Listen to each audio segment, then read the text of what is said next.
Namo Vishnu Padaya Krishna Prasaya Bhutade Shrimate Bhakti Vedanta Swami Iti Namine.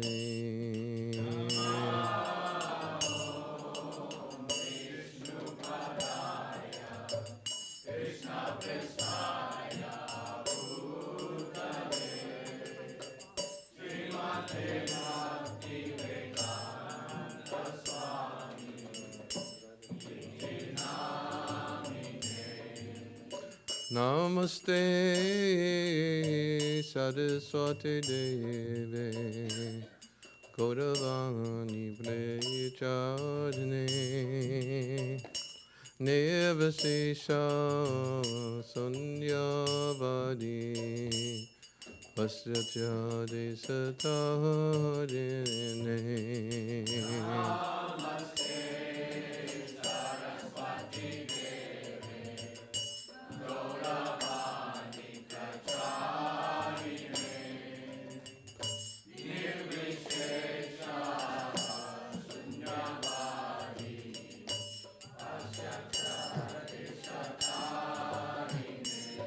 Jayo Shri Krishna Chaitanya Prabhu Nityananda Shri Advaita Gadadhara Shivasadi Gaura Bhakta Vrinda.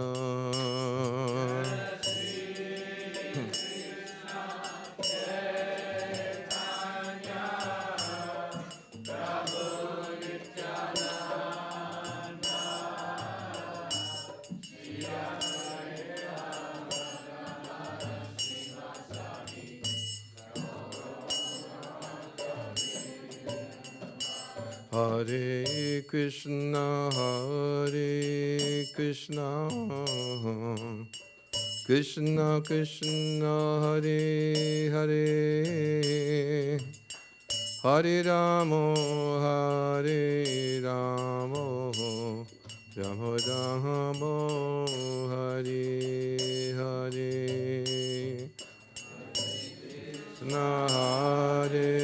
Krishna Krishna Krishna Hare Hare Hare Ramo Ramo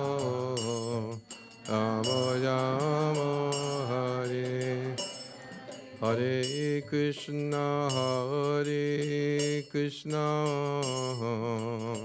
Krishna Krishna Hare Hare Hare Ramo Ramo Ramo Hare Hare.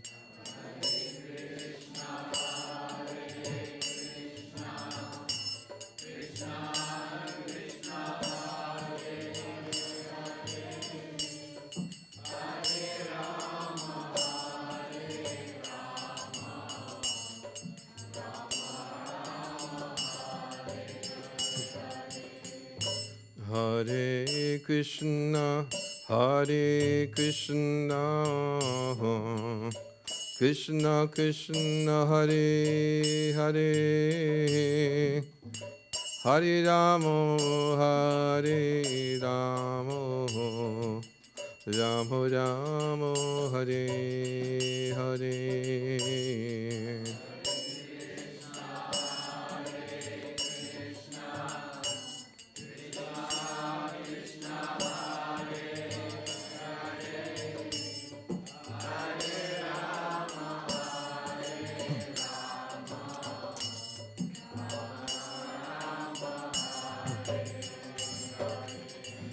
Hare Krishna Krishna Krishna Hare Hare Hare Ramo Ramo Ramo Hare Hare.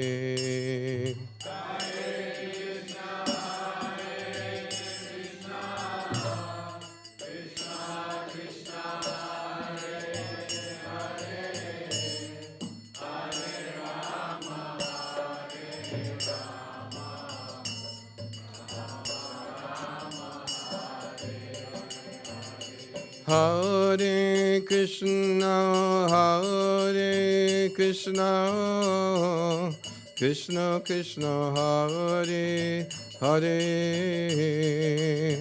Hare Rama, Hare Rama, Rama Rama, Hare Hare.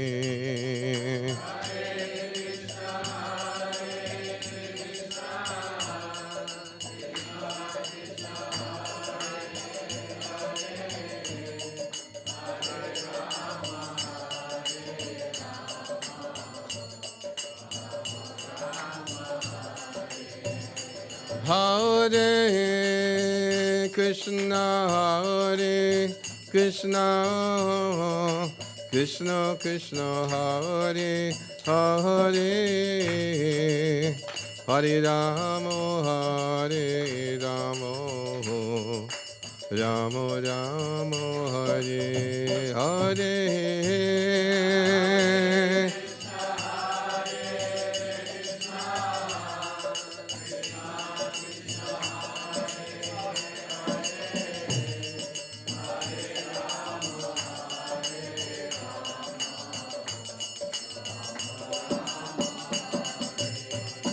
Hare Krishna, Hare Krishna, Krishna Krishna, Hare Hare, Hare Rama, Hare Rama, Rama Rama, Hare Hare.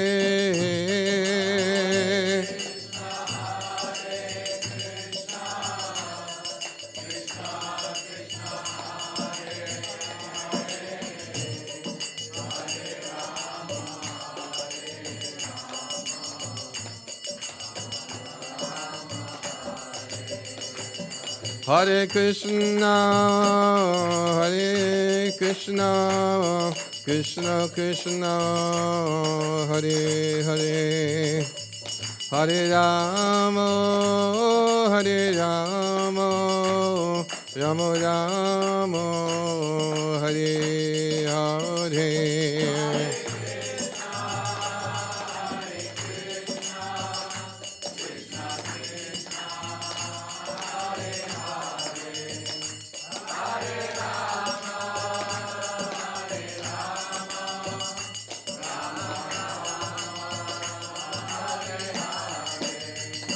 Hare Krishna, Hare Krishna, Krishna Krishna, Hare Hare, Hare Rama, Hare Rama, Rama Rama, Hare Hare.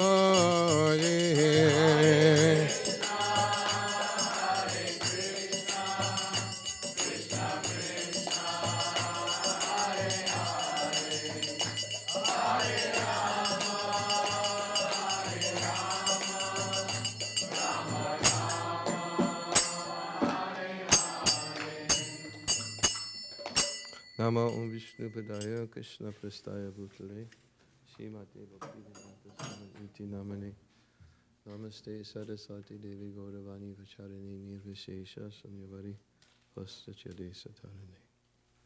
Hare Krishna. Before I begin speaking,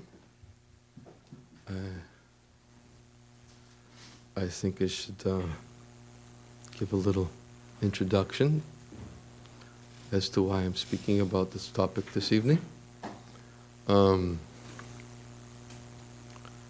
Vanamali Pandit is in Houston currently at a meeting of the North American leaders, and he sent me an email and he apologized, and I fully understood why he was not here for my visit.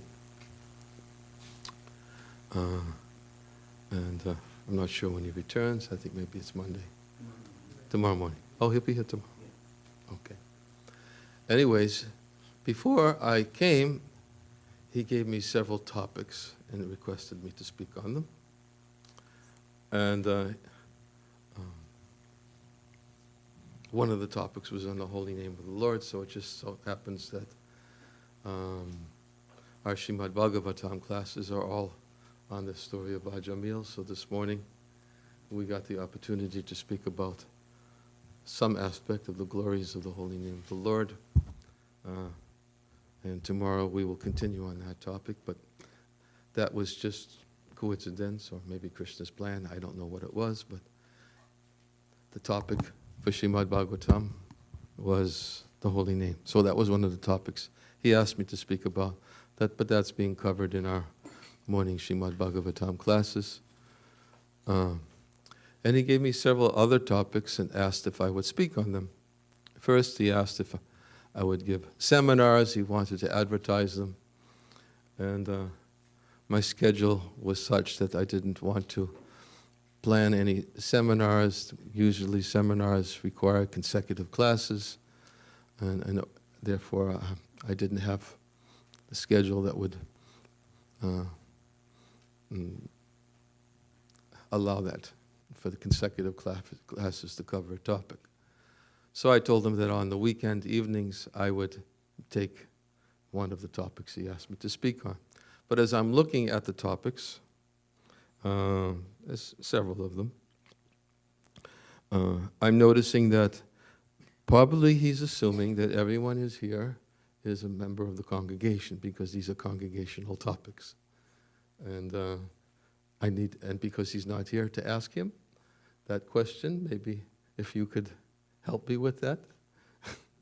Most of the people, not everyone. Not everybody. Most of the people are very grateful. Okay. Not everyone. Not everyone. So therefore, although they're congregational topics, then I should assume that some people rather are not part of the congregation, and I should try to present the topic in a way that's easily understandable and digestible for somebody who may not be so familiar. So that's good for me to know, because they're pretty much, for instance, oftentimes I get asked to speak on, several of the topics were developing relationships among devotees, cooperation, caring for devotees. These are three of the many topics that are there. They're congregational topics. I thought maybe I could probably, rather than speaking individually on them, I could probably combine them in a presentation and cover those topics. And I know, at least based on my experience from traveling in many other places, it's a relevant topic. Caring for devotees, relationships between devotees, cooperation. They're just like, it's a regular theme that I'm asked to speak about. Why? Well, probably because our leaders in our society observe that devotees need to be educated in these topics, because many of them are not satisfied in their relationships. Some of them have difficulties in cooperating. Some of them need to feel cared for. And some of the leaders need to know how to care for them. And we can look at this from many different angles of vision. And therefore, I'm oftentimes requested to speak on these topics when I visit different temples. I was just in Australia, for instance, for the first time, just a few weeks ago. And the devotees said, "Maharaj, speak about devotee relationships, please." And it was like a desperate appeal. So I agreed to, and I spoke for 2 days on that topic there. And other places. I picked that place because it's the most recent presentation I gave on that topic. It was in Australia. And I don't want to make it sound as if our society doesn't have these. It does. Fortunately, there are many senior devotees who really have imbibed the spirit of cooperation. They've understood that the basis or foundation for cooperation has to be a spiritual platform, that cooperation requires a level of spiritual evolution which really necessitates somebody to look internally within themselves and think of themselves also as possibly a contributor to not cooperating. And therefore they look within themselves also to see what they can possibly do to contribute to a more cooperative spirit amongst the society of devotees. Many of them are ideal examples of devotees who do know how to cooperate, and many of them are very caring. Caring for devotees, I guess the reason why I'm asked to speak a lot on that topic is because I've written a book, Taking Care of Krishna's Devotees, and as I oftentimes say, that oftentimes people seem to be very interested in the book. It's the most popular book I've ever published, and I would say probably because of the title. Maybe not so much of the content, but the title's attractive, sounds good. I didn't intend it that way, and just so that you know, the books are sold not for profit, so I didn't title it that for making a profit. In fact, the books are sold for cost, and many of them are even distributed without any cost. In fact, we printed up large numbers of them, and they were distributed freely at several of our festivals in Russia.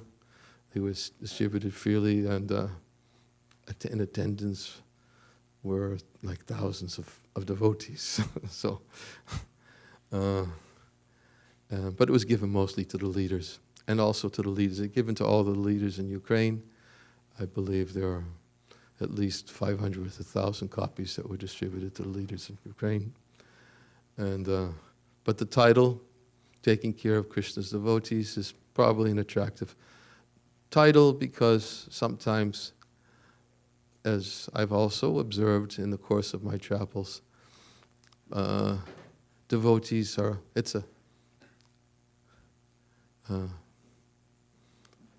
what's the word I'm looking for?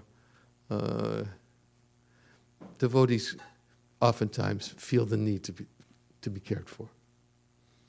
Sometimes they complain, temple authorities, all they want is me to do some service, but that's all they want, it's the same old. Or the congregational members saying, all they want is our money.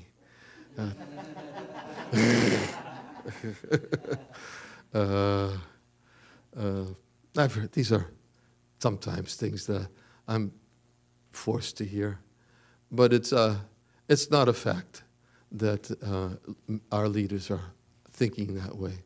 And I've really seen that a caring attitude is something it's evolving into something that's a very integral part of our society. But we have to know what is the criteria of caring, because sometimes people could exploit that also. Oh, you're supposed to care for me, Prabhu. And they have a mundane conception of what it means to be cared for. You should pay my rent.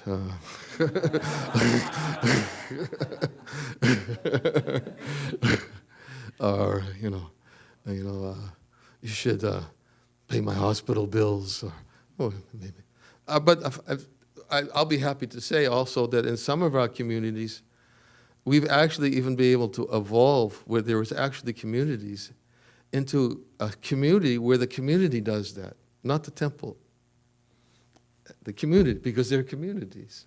Because people sometimes think, the temple should do it. But actually, if there are communities and people understand, have nice relationships with each other based on Krishna consciousness principles, there is an impetus and inspiration as a community to members of the community to come up and to actually create funds and to create opportunities to help community members who are having difficult times.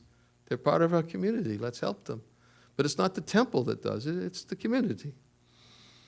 And I'm happy to say that I've seen that evolve in many places. I won't start naming places, but I've seen it evolve. And it's all based on having good, healthy relationships, and it's based upon also understanding the spiritual platform for being cared for is not necessarily just always catering to the physical needs of the congregation and the devotees living in the temple, but it really means caring for the spiritual needs. Because if the spiritual needs are taken care of, then many devotees will find that they have the faith and the spiritual strength and the conviction to withstand and tolerate many difficulties, physical hardships, and because they have faith. So caring, oftentimes when I speak about this topic of caring for devotees, the real foundation for caring is caring for their faith in Krishna consciousness.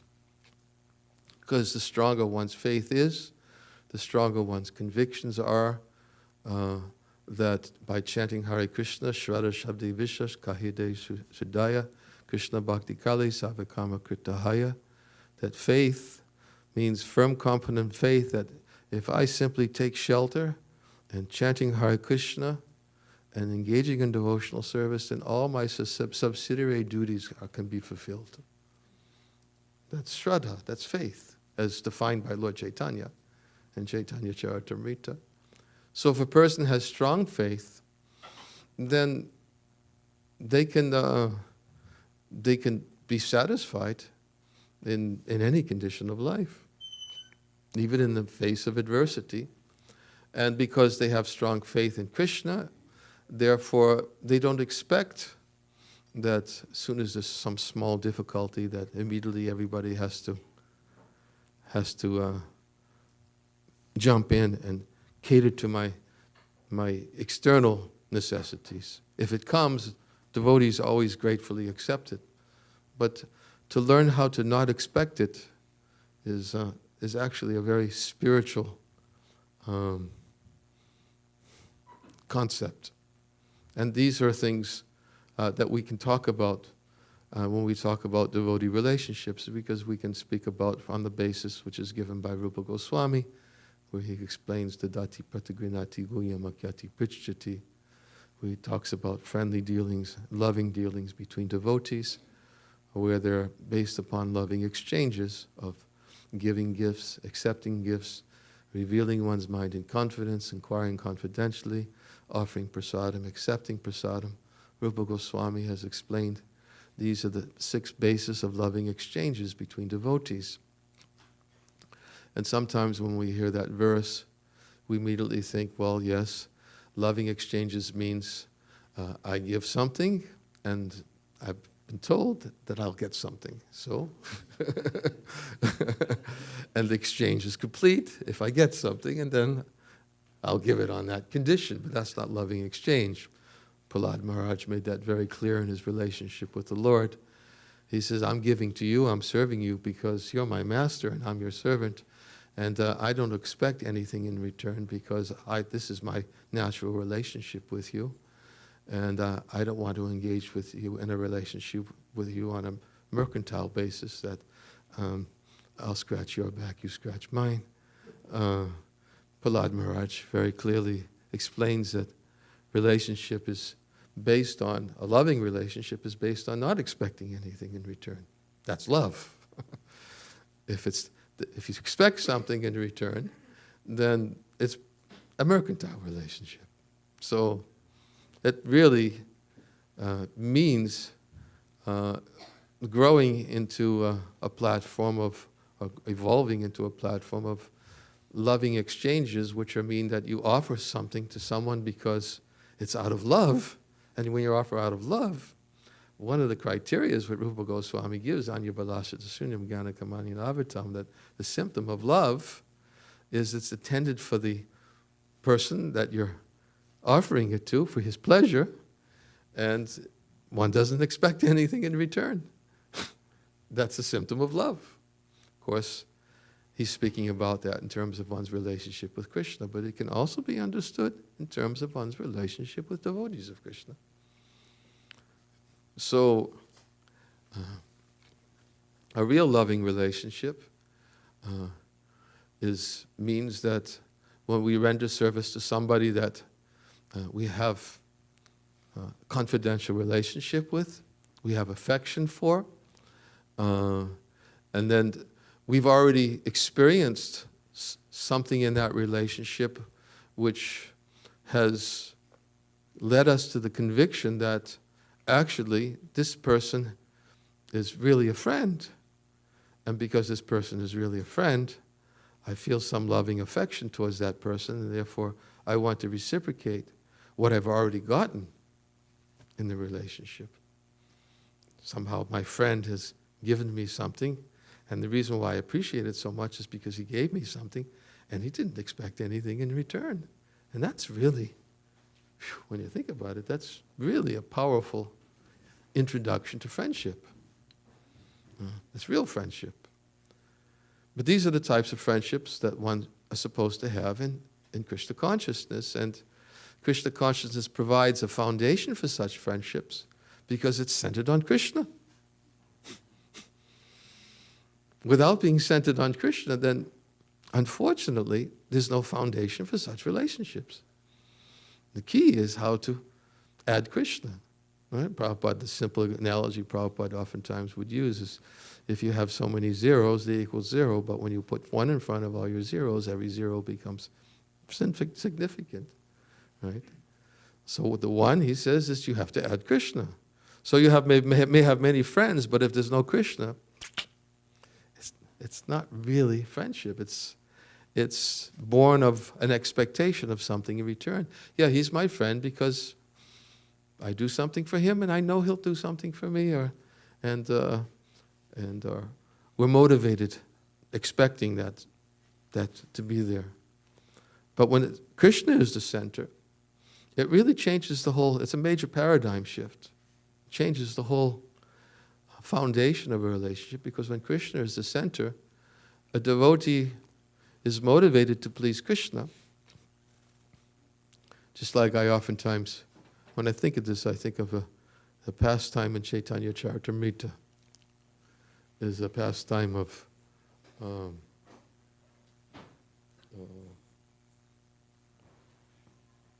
was it?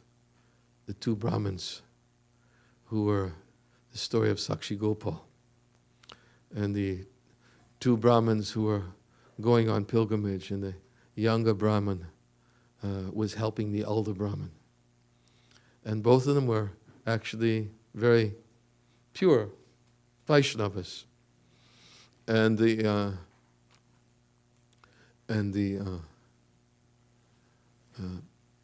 elder Brahmin, he became so grateful because the younger Brahmin was assisting him in so many different ways in the course of their pilgrimage. He was helping him, and he was caring for him. He was taking care of many of his physical needs. And then the elder Brahmin became so grateful for the service rendered by the younger Brahmin. The elder Brahmin was thinking, I want to give something in return. So what did he offer? He said, I told the younger Brahmin, he said, I want to offer you my daughter in marriage. And then the younger Brahmin said, oh, you're from a very wealthy, aristocratic family. I'm not from such an aristocratic family. Your families won't appreciate that. And he said, but actually, please you don't have to give me anything. I serve you because by serving you, I'm serving Krishna. Don't deprive me of that. And don't deprive me of that opportunity of serving you, because I'm so inspired to serve you because you're such an elevated, pure Brahmana that when I'm rendering this service to you, I'm doing it because I feel that this is my way of serving Krishna, because you're so fixed on Krishna. Why shouldn't I serve you? But nonetheless, it's natural. The elder Brahmin was thinking, although the younger Brahmin didn't want anything, then he was saying, but still, I feel very much obliged to you, and I'd like to. There's a whole story behind that. If I start telling the whole story of Sakshi Gopal, I'll lose the I may lose. It's a wonderful story of how I can give the summary with the elder Brahmin promised to give his daughter in marriage, and the younger Brahmin said, well, look, I don't want to get you in trouble. I think that you're going to have some problems when your family members find out about my heritage. They're not going to feel so good about offering your daughter to me in marriage. So for your sake, why don't you make this statement in front of Gopal, let him be witness in case he has to testify or give his testimony at some later point, then he'll protect you. So they went before the deity of Gopal, and the elder Brahmin said that I speak before you, Gopal. I make this vow, solemn vow, that I'll give my daughter in marriage. And then, of course, Gopal heard the vow, but when it came time for the elder Brahmin to go to the younger Brahmin to go to the elder Brahmin's family, because he wanted to uphold his vow, his promise. And he made it before the deity, so he went to accept his daughter's hand in marriage, but his children were objecting, they were threatening. One of them was threatening, I'll kill myself if you give my sister to this Brahmin. And he started making up all kinds of stories. And then he started to testify before all the townspeople that actually this younger Brahmin, he gave some intoxication to my father. And while he was intoxicated, my father made this vow. And actually, he didn't really mean it. He did it under stress, under duress, and under the influence of an intoxication. None of the townspeople should accept this.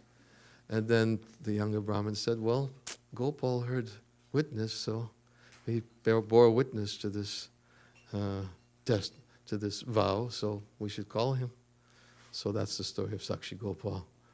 Then the Brahmin said, I'll bring Gopal. And then the son of the elder Brahmin said, well, if you bring your Gopal here, then I'll accept it. He had no faith. He was a faithless person. If you bring your Gopal here, then I'll accept. And so the younger Brahmin went before Gopal and said, Gopal, you bore witness to this vow of this elder Brahmin, and that uphold the words of your devotee.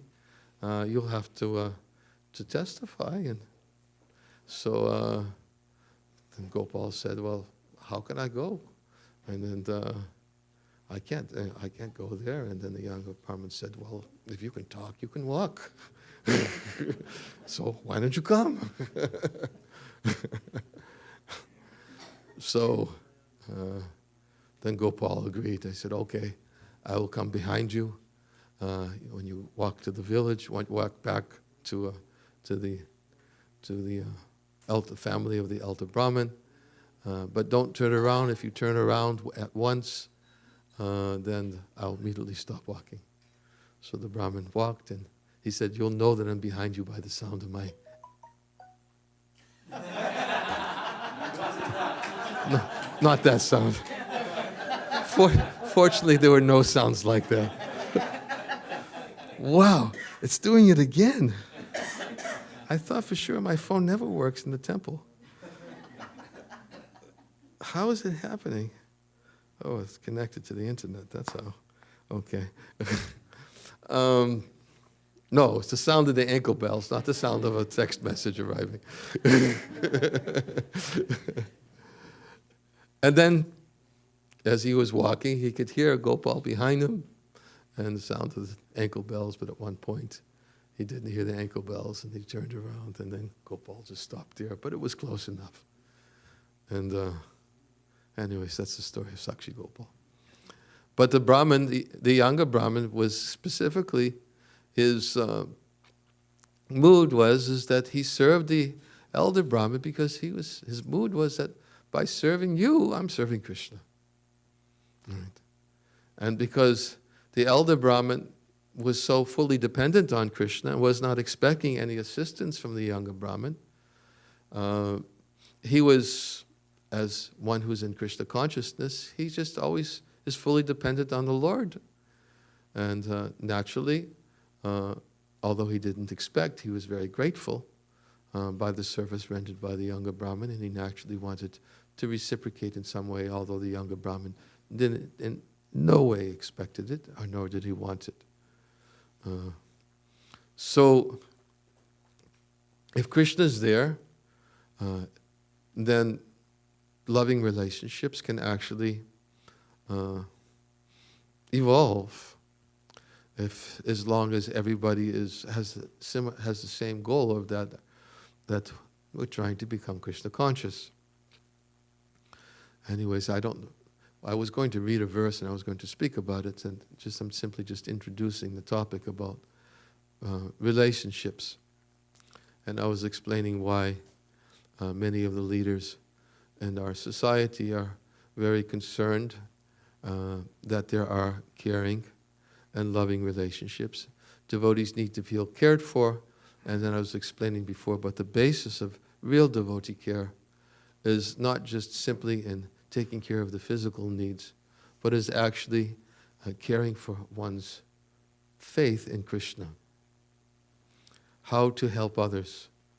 And if we want to care for others' faith in Krishna, then one way we can give others faith in Krishna is we have to also not legislate faith. Sometimes leaders, if they're not careful, they may think that because they've been assigned a leadership position, automatically they command the authority and the respect required to lead. But one of the important qualifications for leading is also being a good servant. And if one is not a good servant, and if one is not a good example of being a good servant, and if one is not careful to represent the higher authority in giving the message or instruction to others on how they should serve and what they should do and how they can serve in a way that they can render service to the Supreme Lord, render service to the deities, render service to the devotees, then simply to order that, then sometimes that doesn't necessarily inspire a voluntary service attitude. And in fact, Srila Prabhupada, in one of his letters, I think it was in December 22nd, 1972, I always remember the date, he wrote a very beautiful letter instructing his leaders of the society and emphasizing that his Krishna consciousness movement is meant to inspire voluntary service from its constituents. He says the spirit of voluntary service has to be maintained. And he says it is the duty of the leaders to create an atmosphere to inspire others to come forward and to voluntarily serve. Of course, sometimes people hear that and they can exploit that too. Oh yes, voluntary serve means I'll decide what I'll do to serve and you have to accept it. And if you don't accept it, then I don't.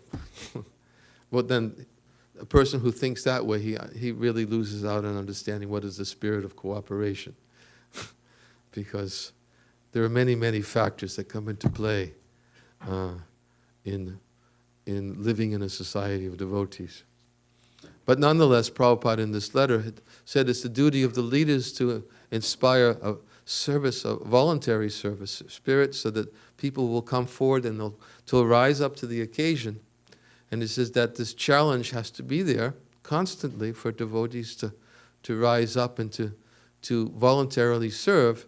And he said the only way it can happen, he did give the foundation, the only way it can happen is that when everybody collectively are engaged in the same activity of hearing and chanting Srimad Bhagavatam together. Otherwise, if one doesn't hear the message of Srimad Bhagavatam, if one doesn't acquire faith,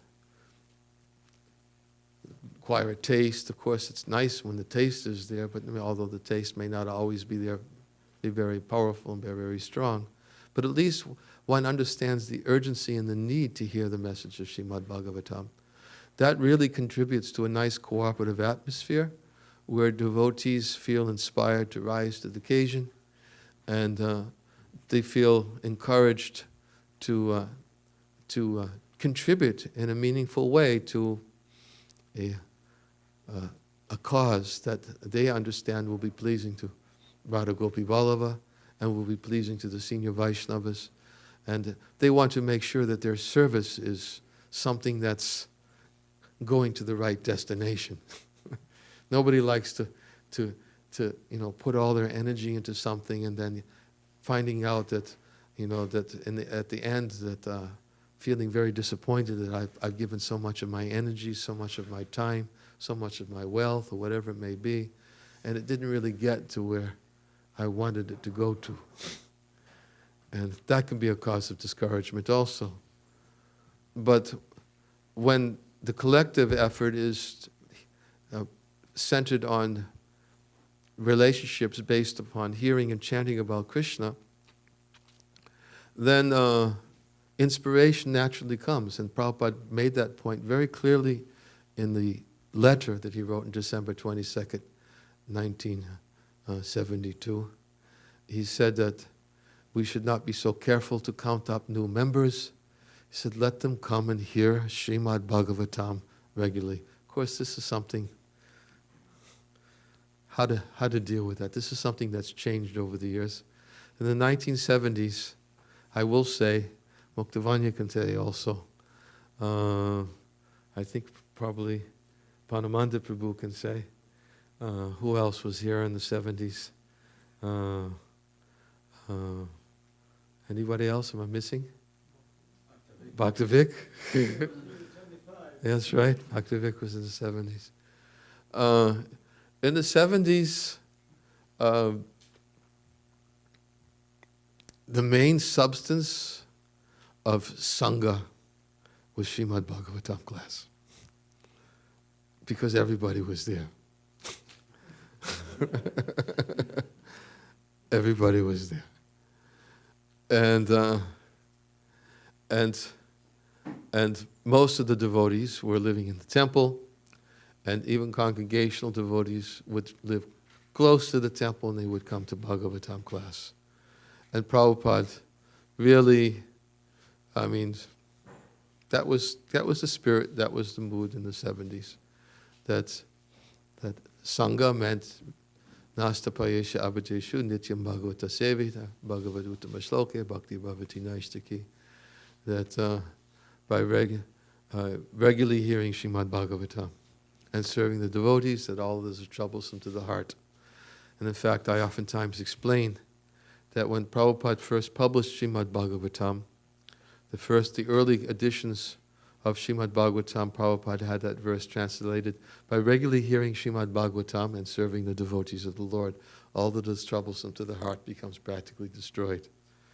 But in his edited version, that he published a little bit later in the 1970s, it might have been 75, Prabhupada changed the translation that by regular attendance of Srimad Bhagavatam class. I think that's what's still there now, right? I think by regular attendance. It wasn't there in the older. It was by regularly hearing Srimad Bhagavatam. By regular attendance of Srimad Bhagavatam class. And serving devotees. So, and by regularly attending Srimad Bhagavatam class is a very important spirit that is realized in regularly hearing Srimad Bhagavatam class. And I oftentimes give this example when trying to speak to devotees who are having difficulties in their relationships, having difficulties with cooperating. Because sometimes devotees, their basis of association is only through social interaction. They're doing things together, right? They're interacting socially, and there's something that needs to be done. They come to the temple, and they're told what to do. They do it. They come do it, and sometimes they have difficulties in do it, and they're interacting And then sometimes their conversations, when they're interacting in this way, may not always, it may be about the thing they have to do together, which is, it's devotional service. It is, don't get me wrong. It's devotional service because the thing they have to do together is they have to collectively do something to please Guru and Krishna and the Vaishnavas. And Guru and Krishna and the Vaishnavas are pleased when it's done in a spirit of cooperation. And in fact, Prabhupada, in the 4th canto of the Bhagavatam, in the story of the Prachetas, he gives in the purport of that one particular verse of how the Prachetas, they served together, and the Supreme Lord appeared before the Prachetas to bestow a benediction because of they were united in service. They were united in serving Krishna, and they all had the same goal, to please Krishna. And because they had all the same goal together and they were united, then the Lord was very pleased to come before them personally and to offer them a benediction because of the united service. And Prabhupada explains in the commentary of that verse, he says that this is real unity, that real unity between devotees is they are united in Krishna consciousness. They're united in purpose, together to do something collectively to please Krishna. So when that spirit is there, then the Lord is very much inclined to offer a benediction and to help them realize the fruit of their collective efforts. But if that spirit isn't there, and Prabhupada explains in the commentary, there may be disunity, he says, even in a spiritual society of devotees. He said, but there's no disunity in Krishna consciousness. He said, disunity is there, that in a society of devotees, that if there is certain persons who have some leaning towards material things, and therefore it creates disunity. So, the point that I'm making is that a real sense of unity comes from hearing Srimad Bhagavatam together. Everybody has the same cause, to hearing transcendental message of Srimad Bhagavatam. And Prabhupada says the devotees should come together and they should discuss my books from different angles of vision. They should try to understand the philosophy from different angles of vision. And they should try to understand the siddhanta, the goal of the presentation of Srimad Bhagavatam.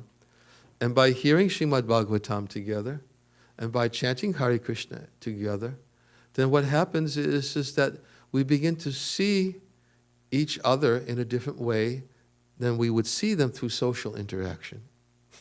Because through social interaction, sometimes we tend, through social interaction, to begin to categorize people according to their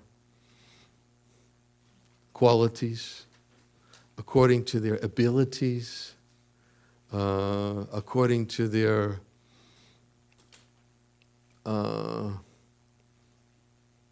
idiosyncrasies. We have a tendency, Prabhupada says familiarity breeds contempt, right? We have a tendency to start, through social interaction, we see people according to their external qualities. And their external qualities may not necessarily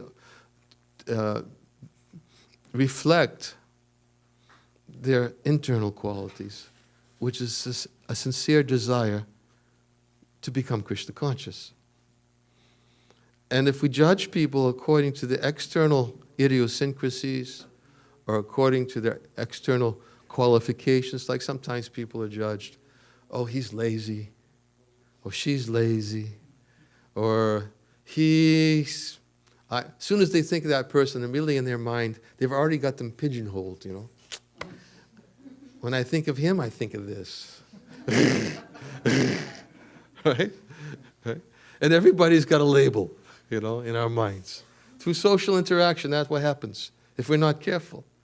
We begin to develop attitude. Well, every time I speak to that person, there's that resistance, so I don't know if I really want to, I keep my distance from him. He wasn't nice to me. Or, everybody gets categorized. If we're not careful, it's human nature. I mean, I'm not saying that, that it's a fault. I'm not pointing out it as a fault. It's human nature. Familiarity breeds contempt. And I'm sure many husbands and wives, they've got their list. They've got their list of things, right? That's like they see that this, that, and they're trying to deal with it. Many friends, they got their list of things, It's just something that comes out through social interaction. But how to transcend that? The way to transcend that is when you break the paradigm, break the categorization, when you have people coming together with one goal. Let's hear about Krishna. Let's stop talking about him, her, that problem, this problem, why they're not good, why they're not bad, why, let's stop, because there's a tendency when people get together is to talk about others. And break the paradigm and put the focus collectively, regularly, Nastapayeshu, Abajeshu, Nitya Bhagavata Sevaya, come together and hear Srimad Bhagavatam class. And of course, it's the duty of the speaker when he sits on the asana is not to use it as a soapbox. To get his point, like, oh, this is, no, it's Srimad Bhagavatam. Like this morning, we spoke on Srimad Bhagavatam. It was Srimad Bhagavatam class. We spoke on Srimad Bhagavatam. Srimad Bhagavatam is for Srimad Bhagavatam. It's not a soapbox. For the person to get his agenda. Now I've got a good ear. I've got a good audience. Let me get my agenda out. Let everybody know where I stand. No, Srimad Bhagavatam means let everybody know where Krishna stands, where Krishna's devotees stand. And if I'm going to present that message, I better stand in line with them. Otherwise, who's going to listen to me? It's not my thing. It's where do the devotees stand? Where do the acharyas stand? And where does Krishna stand? And I should be in line with it, because if I'm not, why should anybody sit here and listen to me? That's the duty of the speaker. The duty of the speaker is to keep Krishna at the focus and speak on the message of Srimad Bhagavatam. And it's the duty of the audience, when the sages of Naimisharanya gathered together to hear Sutta Goswami, what does Sutta Goswami say? He glorified them. Fantastic! Oh, sages, I've been justly questioned by you. Your questions are fantastic. They're glorious. Because they're beneficial for everyone, because you're asking me questions about Krishna. Not only did Sutta Goswami, was he qualified to speak because he was speaking about Krishna, but he was glorifying everyone who came. He said, I'm speaking about Krishna because you want to hear about Krishna. And you're asking relevant questions about Krishna. Thank you. You're great. This is an auspicious assembly. Let's do this for as long as possible. Because why? Because that's the only way. Uh-oh.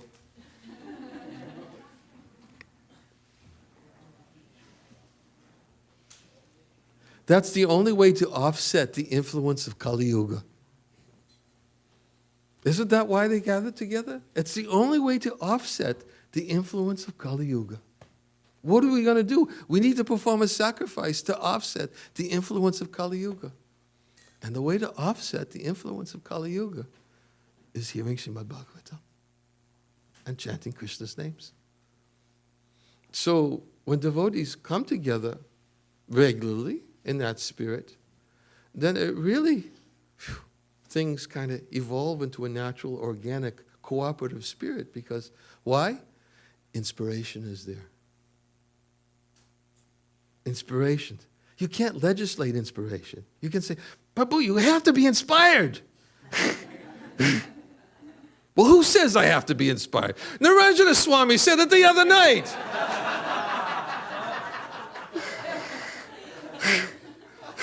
Didn't you hear him? It's everybody's responsibility. Inspiration breeds inspiration. Legislation doesn't breed inspiration. Inspiration breeds inspiration. If you're inspired, you'll inspire others. And if you're inspired, you'll be inspired because there's something to be inspired about. Yes, Krishna's the Supreme Personality of Godhead. I'm his servant. Very inspirational. And now I have a field, I have a forum to render that service in the association of like-minded devotees. What? This is a chance of a lifetime. Don't blow it. It's a chance of a lifetime. That's, if we actually can get to that point,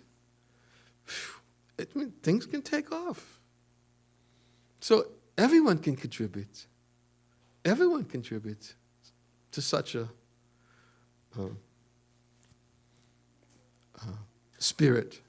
And therefore, as we said, that caring for devotees doesn't just mean externally caring for their external needs, but it means creating within them the faith that's required to serve in the society of devotees.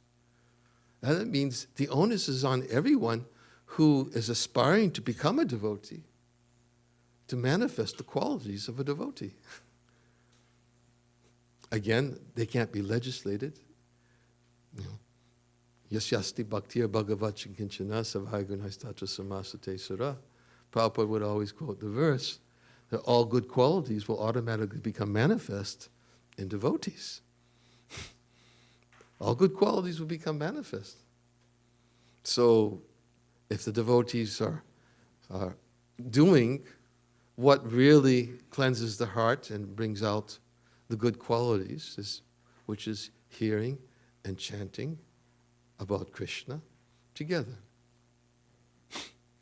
That's the sacrifice. And then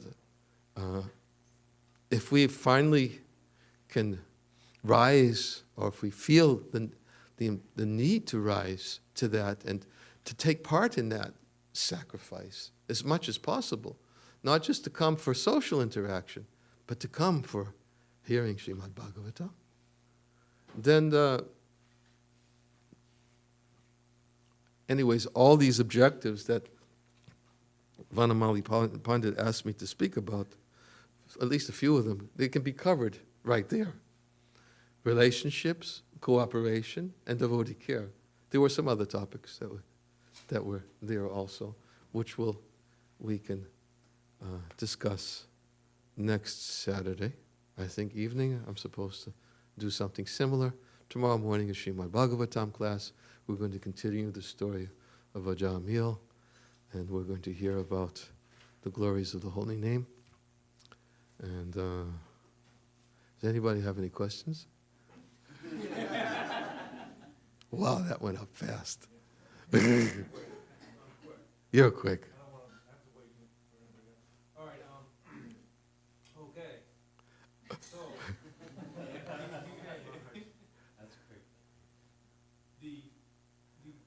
Leaders of society, of ISKCON, are very concerned for teaching loving relationships. Yes. So for a unified worldwide society, so we have the governing board. Yes. Can you describe the loving relationships within the governing board? I think that core has to be there. If they're going to do that, teach that, then it has to be there between them first. Well, I can tell you there are many loving relationships between members of the governing board. It may not necessarily just because we're all on the same board together that automatically there's loving relationships. Right. Oh, yes. No, I don't say that. Obviously, there has to be differences of opinion and all that. There's differences of opinion, but our meetings aren't for loving relationships. That's, when we come together for governing board commissioner meetings, we don't come there with the understanding that we're coming to have loving relationships. I'll tell you that right now.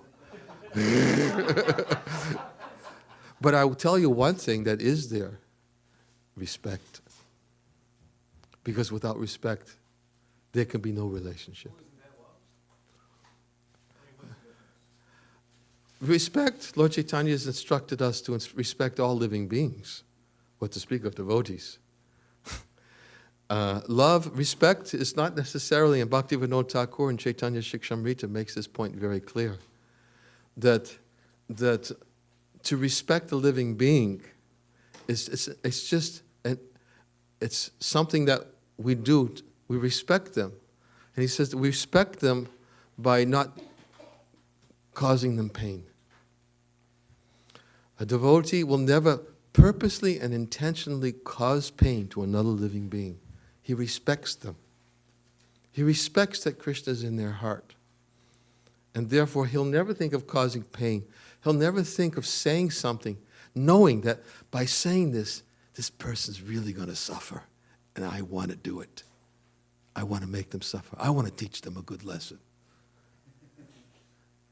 So that's not love. It's respect. It's respect. Love is what we talked about before. Love means that there is affection for the person because the person deserves my love. We cannot imitate the Uttama Adhikari who loves and sees all living beings as equal.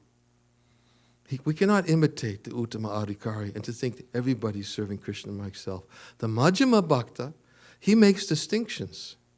The Majjhima Bhakta, he worships the Lord. He makes friends with devotees of the Lord. He preaches to the innocent and he neglects upeksha, right? Those who are atheistic. He doesn't love them. He neglects them. Why does he neglect them? Because he knows that if he tries to give them Krishna consciousness, because they're very atheistically prone, they're going to blaspheme Krishna and they'll become even more degraded. Out of respect, I'll neglect him. But in my heart, I'll pray to Krishna, please be kind to this person. Be kind to this soul. Help him to become free from his atheistic propensities. Respect is there, but not necessarily love. Yeah, okay, but I mean, if there's respect for people that we're avoiding, okay, I mean, but that's not on the governing board. I realize that, but even, I'm saying respect is a sign of love, yes, but it's not the only criteria of love. Love, as we explained before, love means that you render service to somebody without any expectation of return. That's a loving relationship. And when you get together to discuss the types of topics that we have to discuss on a governing body in those meetings, rendering service to them doesn't mean that, okay, I'm going to serve you. I'm going to let you dominate this meeting. Right? I'm not going to let you dominate this meeting. We're in this together. I respect what you have to say, but I have a different opinion.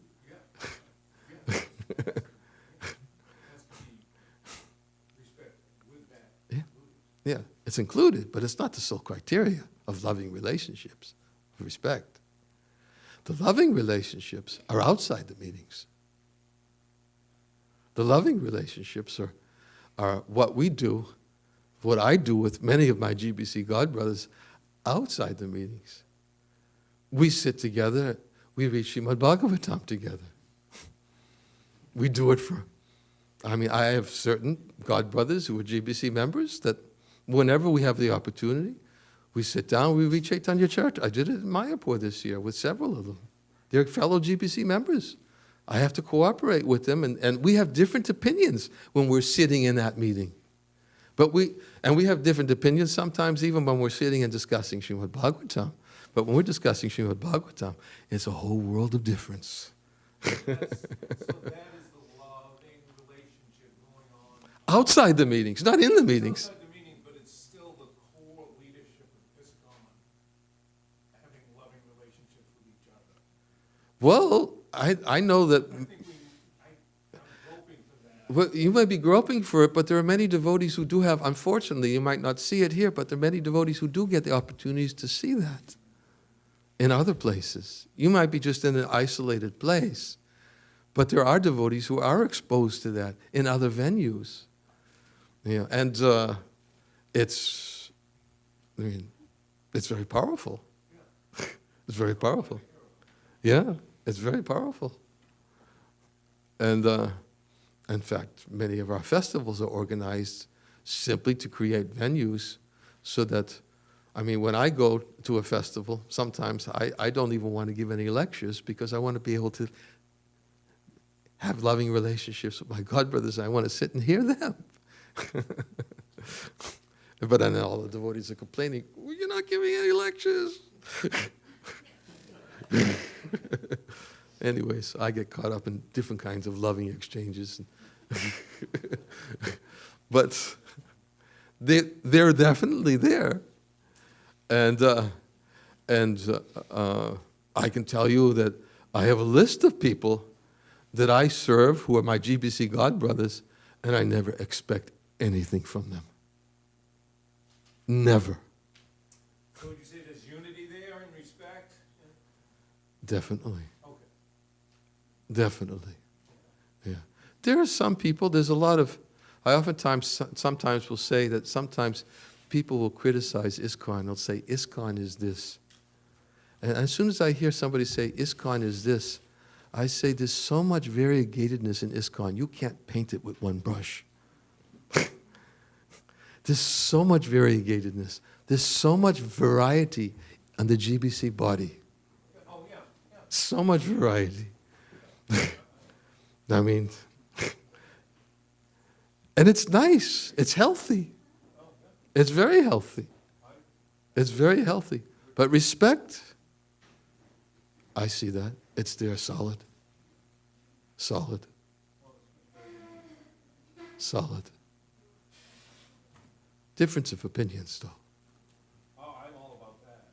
Yeah. I have my own opinion. Myself. But the real, I think the real appreciation of the spirit of unity doesn't come from sitting and watching a GBC meeting. It comes from taking part in the kirtans together, taking part in the Srimad Bhagavatam classes together. Yeah.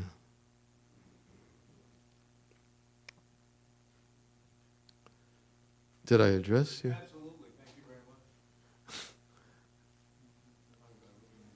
I don't know how long I'm supposed to go.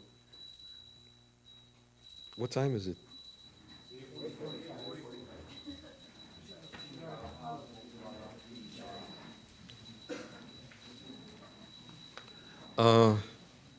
Yeah, and I also, I have to go, and I have to be here for class tomorrow morning too. Well, I'll take one more question, because that was a long time on that question. Vic, is it a fast one, or is it? It's a short question. Sometimes short questions have long answers. You were in the 70s with Prabhupada. Huh? You were here in the 70s with Prabhupada, and what Prabhupada left his books and his memories. If you feel that the progress is very much the same now that Prabhupada is absent in his body, Progress of ISKCON? yeah, the spiritual progress. Oh, that's short question. I don't know if that's a short answer. Yes and no. How's that for an answer? And I could explain it maybe tomorrow in Bhagavatam class for those of you who would like to come. More in-depth answer.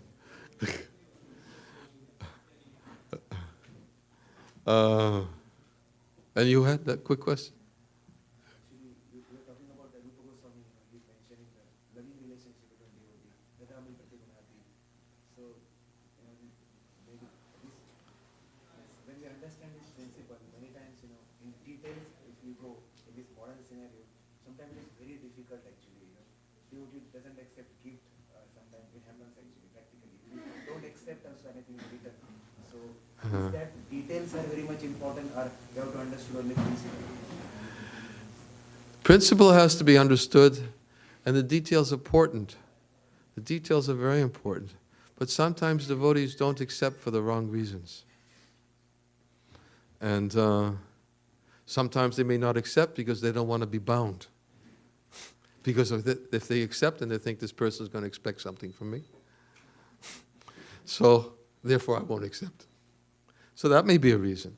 Might be one reason. Another reason may be out of artificial humility. All right. But it's important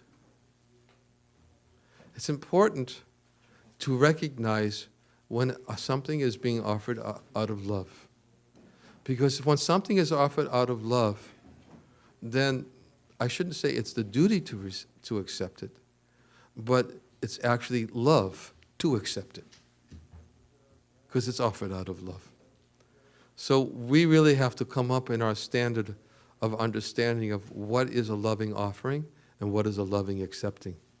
And if we do come up to that understanding, we won't refuse an offering if it's offered out of love. Krishna doesn't refuse. He makes it very clear. If you offer me a leaf, a flower, fruit, of water, of love, then I'll accept it. But it's not the leaf, the flower, or the fruit of water, it's the love. And he makes it very clear why I accept it, because there's love. So Krishna sets the standard. Yad yada charati shreshtashtha tadeva prajana. He sets the standard. When something is offered out of love, he accepts it. So in the same way, if there's someone is offering something out of love, we accept. But again, we have to be careful. We may accept, we may not accept, because we may understand that but this is, I want to say this, but I don't want it some people to artificially try to immediately incorporate it into their dealings. But sometimes they may not accept because they need to instruct. And because they need to instruct, for the purpose of instructing, they may not accept it to help the person understand there's something wrong with the way this is being offered.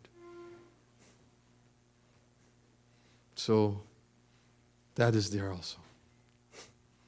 But we have to be very careful to play that role and not play it artificially, to think that we're on the platform of instructing and teaching. But that's also love, because love means to instruct and to help a person advance in Krishna consciousness. So he may do that for a particular reason. So there's different reasons given for accepting. So the details are important. They're not unimportant. They are important. But we should not imitate. But really we should try to come to the platform of offering genuine love. That's a detail. That's important. And that criteria, one of the criteria, is to not expect something in return when giving the offering. I did this for you, and I'll do it only so many times. But if I don't start getting something that I expect to get, I don't know if I can keep on going. Right? Doesn't that happen a lot sometimes? I don't know if I can keep on going. But then, it wasn't love. Lord Chaitanya is so merciful that he gave love. He created the impetus first. He gave love without expecting, without discrimination. He gave it. And for those who are conscious enough and able to appreciate it, and who are astute enough, they can understand what he just gave me, I can never pay back. So why should I ever expect anything ever again? Let me go on this life till my dying days, giving without expecting anything. Because what Lord Chaitanya gave me and what his devotee gave me is such a rare, a valuable gift that I can never pay it back. And I was actually giving a talk just a couple of weeks ago that's the kind of experience we should have in Krishna consciousness, that what I got can never be paid back. Right? Because it can never be paid back. Let me go on serving and to my dying days. I've gotten enough to keep me going this whole life. That kind of relationship has to be there. And when we have that kind of relationship, automatically our other relationships, loving relationships, will fall into the right place. First, there has to be that kind of relationship. Then other relationships will fall into the right place. Loving relationships will fall into the right place, automatically, naturally. Anyways, I'm going to stop here, and what's this? Oh, offering prasadam and accepting prasadam. Little flower, little Yeah. water. Yeah. Okay. Can I have a little water to clean my hand before I distribute? Is there one or two for everyone? What's the?